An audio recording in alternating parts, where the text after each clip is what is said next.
Japan دنیا میں کوئی ملک ہے اس کا یقین ہے کہ نہیں ہے؟ اس پورے مجمع میں کوئی آدمی ایسا ہے جو یوں کہنا ہی بے جاپان ہے ہی نہیں؟ کوئی کہہ سکتا؟ ارے امریکہ ہے ہی نہیں، پہلے تھا، کوئی کہہ سکتا؟ جو نہیں گئے ہیں، جنہوں نے نہیں دیکھا ہے، ان کو بھی یقین ہے کہ امریکہ ہے، جاپان ہے.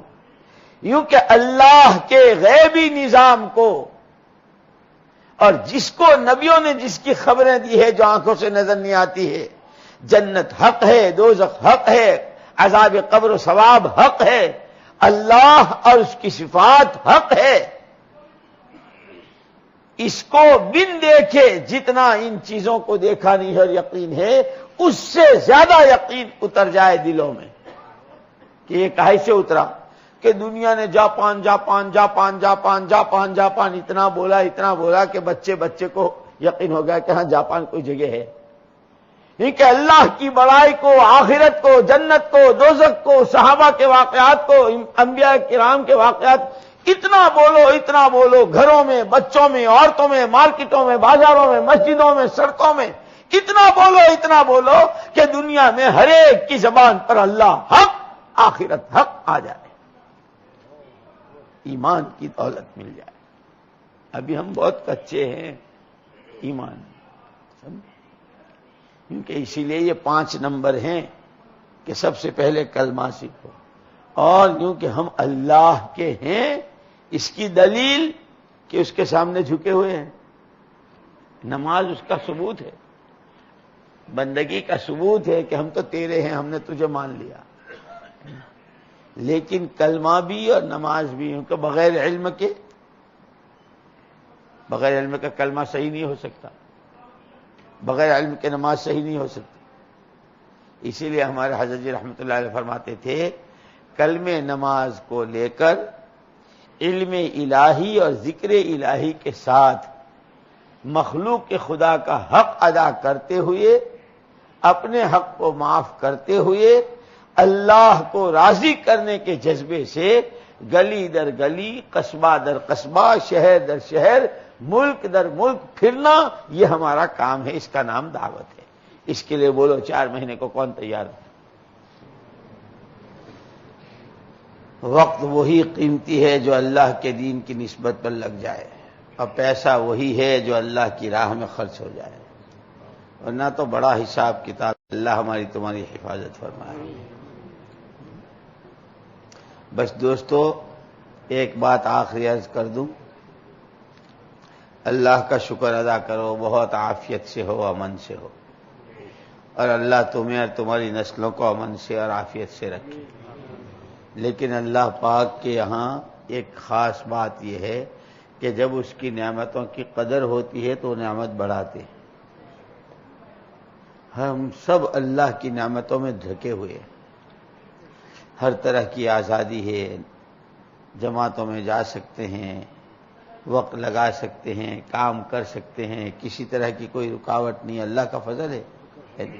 اس کی قدر کرو، اور اس کے لیے جب تک آدمی مقام پر ہو، مقام پر اپنی مسجد کی جماعت کے ساتھ اپنی ضرورت سمجھ کر اہتمام کے ساتھ 5 کام، مہینے کے 3 دن بھی، ہفتے کی 2 گشتیں بھی، گھر مسجد کی تعلیم بھی، اور روزانہ 2.5 گھنٹے کی محنت سے اپنی مسجدوں کو آباد کرو.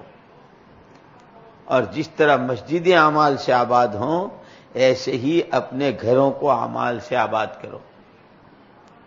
اللہ نے بہت موقع دیے ہیں، سمجھے، آنے والی جماعتوں کی نصرت کرنا، اپنے پرانے ذمہ دار، بڑے بوڑھے، بڑی عمر والے، ان کا اکرام، احترام، خاص طور پر علماء کرام اپنے پڑوس میں رہتے ہیں، محلے میں ہیں، حلقے میں ہیں، یعنی ان کا احترام. ایک کتاب ہے جزاء الاعمال، اعمال کا بدلہ، اس میں لکھا ہے کہ جب زکوٰۃ دینی رک جاتی ہے تو بارشیں رکتی ہے، بدکاری جب عام ہو جاتی ہے تو زمینوں میں زلزلے آتے ہیں، جب علماء کا احترام نہیں ہوتا ہے اور علماء کی توہین اور بے ادبی ہوتی ہے تو لوگ ایسی ایسی بیماریوں میں مبتلا ہوتے ہیں کہ کبھی نام نہ سنا ہو. گھروں میں بچے پیدا ہوتے ہیں معذور، ایسی بیماری کہ صاحب یہاں بھی چیک کرا لیا، وہاں بھی چیک کرا لیا، یہ بھی کر لیا، وہ بھی کر لیا، لیکن ہماری نظر ادھر نہیں جاتی، ہمارا ذہن ادھر نہیں جاتا. ہم کو تو وہ جو بتا دیتے ہیں کہ یہ فلانا اتنا پوائنٹ تھا اور فلانا اتنا پوائنٹ تھا اور یہ اتنا تھا اس لیے بچہ ایسا ہوا ہے. یہ تو دنیا والوں کی باتیں. ایسی بیماریاں کہ صاحب ڈاکٹر کہتے ہیں صاحب ہماری سمجھ میں نہیں آتا ہے. اللہ ہماری آپ کی حفاظت فرمائے. اس لیے اپنے معاشرے کو سادہ بنانا، ایک دوسرے کا حق پہچاننا، ہر حق والے کو حق دینا، بڑوں کا اعزاز اکرام، علماء کی توقیر. من لم یعقر کبیرنا ولم یوجل علماءنا فلیس منا. جو اپنے بڑوں کی توقیر اور عزت نہ کرے اور علماء کا احترام نہ کرے، حضور فرماتے وہ ہم میں سے نہیں ہے. جتنا چاہے دعویٰ کرتا رہے، حضور نے فرما دیا ہم میں سے نہیں ہے. سمجھے؟ اس لیے دوستو اپنے ماحول میں ان چیزوں کو اور اپنی آئندہ آنے والی نسلوں کا کہ ہمیں تمہیں تو ایمان کی، آخرت کی، جنت کی، دوزخ کی باتوں کے سننے کا موقع ملتا ہے. علماء آتے ہیں، مشائخ آتے ہیں، جماعتیں پھرتی ہیں، مدرسے ہیں، پڑھنا پڑھانا ہے. یہ کہ آئندہ ہماری جنریشن کے لیے جو ماحول دنیا میں بن رہا ہے کہ پتہ نہیں کیا ہو. اس لیے اپنے گھر کی، اپنے بچوں کی، اپنی اولاد کی تعلیم و تربیت، ان کا دینی ذہن بنانا. لیکن آپ تو جب آئے تھے ہندوستان پاکستان سے تو بہت پاپڑ بیل کے اور بہت ساری تکلیفیں اٹھا کے آئے تھے. لیکن اب یہاں رہتے رہتے کسی کو 20 سال، کسی کو 30 سال، اب جو بچے یہاں پیدا ہو رہے ہیں وہ تو آنکھ کھولتے ہوئے ہی اپنی گجرات میں کہہ نہیں گھوڑیانو سیٹھ کہ وہ تو اس نے تو آنکھ کھولی تو پالنے میں اس کو تو وہ نظر آتا ہے کہ جس کو کبھی تصور بھی نہیں، باپ کو اور دادے کو.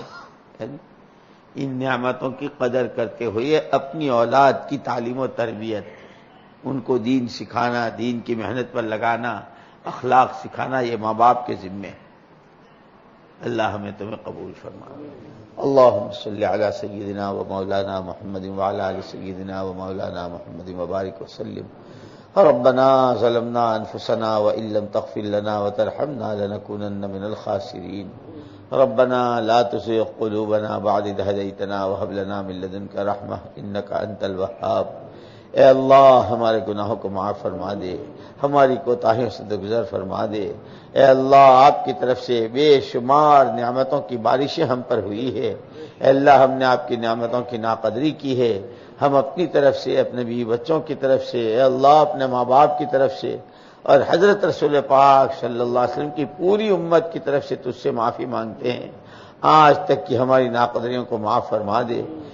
عافیت کے ساتھ، سہولت کے ساتھ ہمارے دلوں کے رخ کو صحیح فرما دے. ہمارے مردوں کو، عورتوں کو، جوانوں کو، امت کے ہر طبقے کو دین کی محنت پر مجتمع فرما دے. اس عالی محنت کے لیے اس سینوں کو منشرح فرما دے. اے اللہ امت کی جان و مال کو اس کے لیے قبول فرما لے. ہمارے معاشرے کو پاکیزہ بنا دے، ہمارے گھروں کو ایمانی بنا دے، ہماری مسجدوں کو ہمارے مسجد سے آباد فرما دے. اے اللہ تو ہم سے راضی ہو جا، ہمیں اپنے سے راضی فرما لے. اے اللہ کھیل کود میں اور تماشوں میں اور فیشن میں اور چیزوں میں زندگی کھپا کر اپنے ہاتھوں اپنے پیروں پر کلہاڑی مارنے سے تو ہماری حفاظت فرما. اے اللہ تو ہمیں آخرت کا دھیان نصیب فرما. مرنے سے پہلے ان 5 سوالوں کا جواب اے اللہ ہماری زندگی میں عملی طور پر تیار ہو جائے. اے اللہ اس کی تو غیب سے صورتیں پیدا فرما. جن دوستوں نے، ساتھیوں نے، مردوں نے، عورتوں نے ہم سے دعاؤں کے لیے کہا ہے، ہم میں سے ہر ایک کی جائز تمنا کو پورا فرما۔ اے اللہ تو ہمیں ایمان کی حقیقت نصیب فرما دے، ہماری نمازوں میں جان ڈال دے، ہمیں علم نبوت سے مالا مال فرما دے، ہر آن گھڑی اپنا دھیان نصیب فرما۔ اے اللہ ہر حق والے کا حق پہچان کر عافیت کے ساتھ مرنے سے پہلے اس کو ادا کروا دے۔ اے اللہ قیامت کے میدان میں ہمیں کسی کے حق میں گرفتار نہ فرمائیو۔ اے اللہ تو ہم سے راضی ہو جا، اس دعوت کی عالی محنت کے لیے تو ہمیں قبول فرما لے، ہماری جان و مال کو قبول فرما لے، ہمارے سفر حضر کو قبول فرما، آسان فرما، مثمر برکات و خیرات فرما۔ تیرے ان بندوں کے ارادوں کو، نیتوں کو اپنے کرم سے قبول فرما، ان کے لیے تیرے راستے میں نکلنا آسان فرما، ہر طرح کی رکاوٹوں کو عافیت کے ساتھ دور فرما دے، جس کا جو مسئلہ اور جس کی جو پریشانی ہو عافیت کے ساتھ حل فرما دے۔ اے اللہ جو بچے بولنے سے اور جو بچے سوچنے سے اللہ معذور ہے، ان کے حافظوں کو قوی فرما دے،